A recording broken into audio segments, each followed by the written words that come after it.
নমস্কার, live stories with Soma YouTube চ্যানেলের সকল দর্শক শ্রোতা বন্ধুকে আরেকটি নতুন ভিডিওতে স্বাগত জানাই। আজকে আমার ভিডিওর কাহিনীটি একটি দুর্লভ দৃষ্টান্ত। এই ঘটনাটি কতিপয় ব্যক্তি জানলেও জানতে পারেন, তবে প্রায় বেশিরভাগই জানেন না বা তাদের কাছে এই ঘটনাটি অজানা। বেলুড় মঠ। আমরা সবাই প্রায় কেউ না কেউ বেলুড় মঠের শ্রী শ্রী ঠাকুর রামকৃষ্ণ পরমহংসদেবের শ্রীমন্দিরে গেছি। বেলুড় মঠের শ্রী শ্রী মায়ের শ্রীমন্দিরে মনের আকুতি জানিয়ে প্রার্থনা করেছি।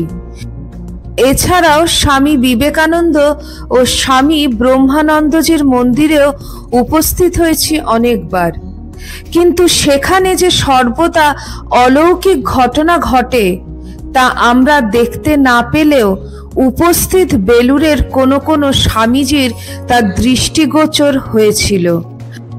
সেরকমই একটি ঘটনার উপস্থিতি আজ আমার ভিডিওর আলোচনার বিষয়। ঘটনাটি খুব প্রাচীন নয়, ইদানিংকালেরই। প্রতিদিনের মতন আসন্ন ভোরের আকাশ তখনও আবছা অন্ধকারে চারিদিক ঢাকা।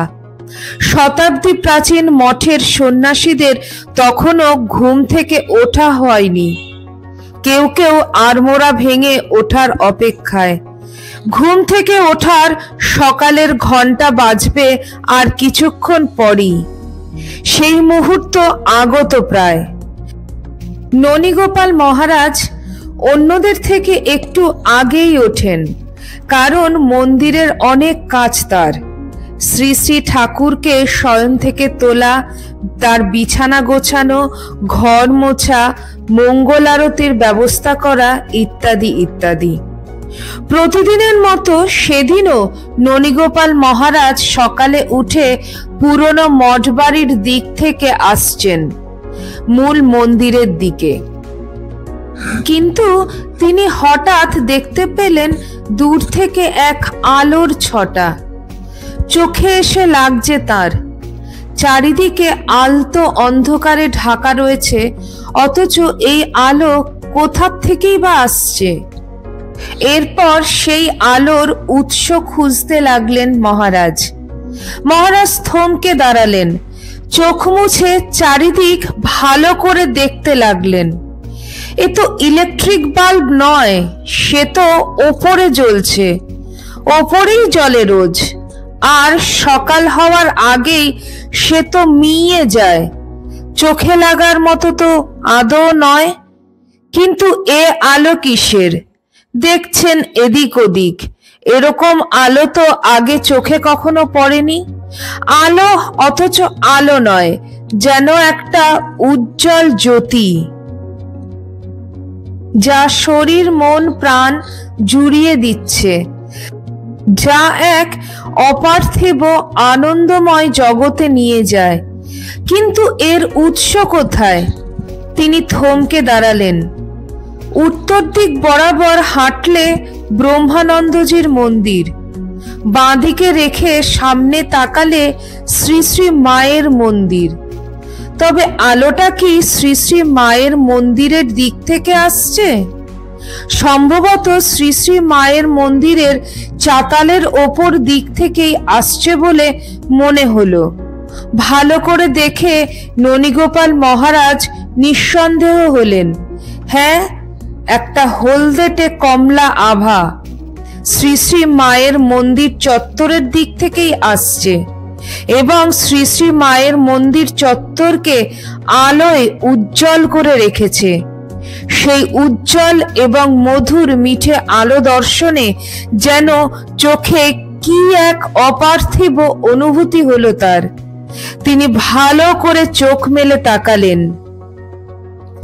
ননীগোপাল মহারাজ কিছুক্ষণ তাকিয়ে থেকে স্পষ্ট বুঝতে পারলেন যে মন্দিরের দরজার সামনে কিছু সন্ন্যাসী বসে আছেন। তাদের মুন্ডিত মস্তক, শিরদাঁড়া সোজা, পরনে গেরুয়া পোশাক, সবাই ধ্যানস্থ, আর তাদেরই ঘিরে রয়েছে এক উজ্জ্বল স্বর্গীয় আভা। একটু দূর থেকে তা স্পষ্ট বোঝা গেল, কিন্তু কতজন সন্ন্যাসী আছেন ননীগোপাল মহারাজ অনেকক্ষণ তাকিয়ে থেকেও তা বুঝতে পারলেন না। তিনি মূল মন্দিরের দিকে না গিয়ে মায়ের মন্দিরের দিকে হাঁটতে শুরু করলেন, কিন্তু শ্রী শ্রী মায়ের মন্দিরের সামনে গিয়ে দেখলেন কেউ কোথাও নেই। শ্রী শ্রী মায়ের মন্দিরের চাতাল ফাঁকা, সেখানে শুধু পতিত পাবনী গঙ্গা কুলুকুলু ধ্বনিতে বয়ে চলেছে।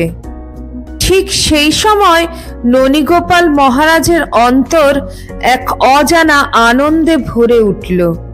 নিজের অজান্তেই চোখ ঝাপসা হয়ে গেল তার। কিছুক্ষণ মায়ের মন্দিরের বন্ধ ঘরের দরজার দিকে তাকিয়ে জপ করে চললেন গুরু প্রদত্ত বীজ মন্ত্র। শ্রী শ্রী মায়ের মন্দিরের চাতালের পবিত্র ধুলি নিলেন মাথায়। এভাবে বেশ অনেকক্ষণ কেটে গেল। এবার শ্রী শ্রী ঠাকুরকে শয়ন থেকে তুলতে দেরি হয়ে যাচ্ছে, তাই পা বাড়ালেন মূল মন্দিরের দিকে। তিনি বিভোর হয়ে আছেন। মনে মনে ভাবলেন, সত্যি সাধারণ দৃষ্টিতে আমরা যে বেলুড় মঠ দেখি তার পেছনে আর একটা বেলুড় মঠ, যেখানে কত পুণ্যাত্মা, কত সাধকের সাধনপুত ভূমি এই মঠ প্রাঙ্গণ। মহাপুরুষ মহারাজ বলেছিলেন, যে সতীর দেহের 51টি খণ্ডে 51টি সতীপীঠ, সেই সতী, সেই ভগবতী এইখানে পূর্ণ শরীরে অবস্থিতা।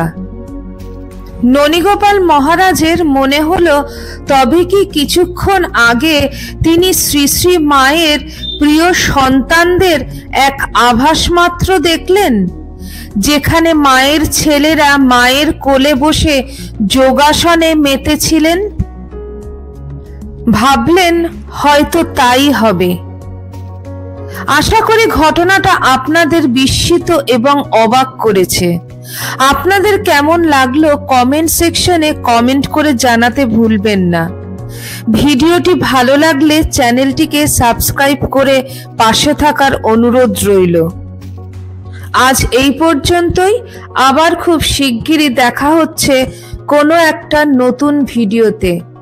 সবাই ভালো থাকবেন, সুস্থ থাকবেন। নমস্কার।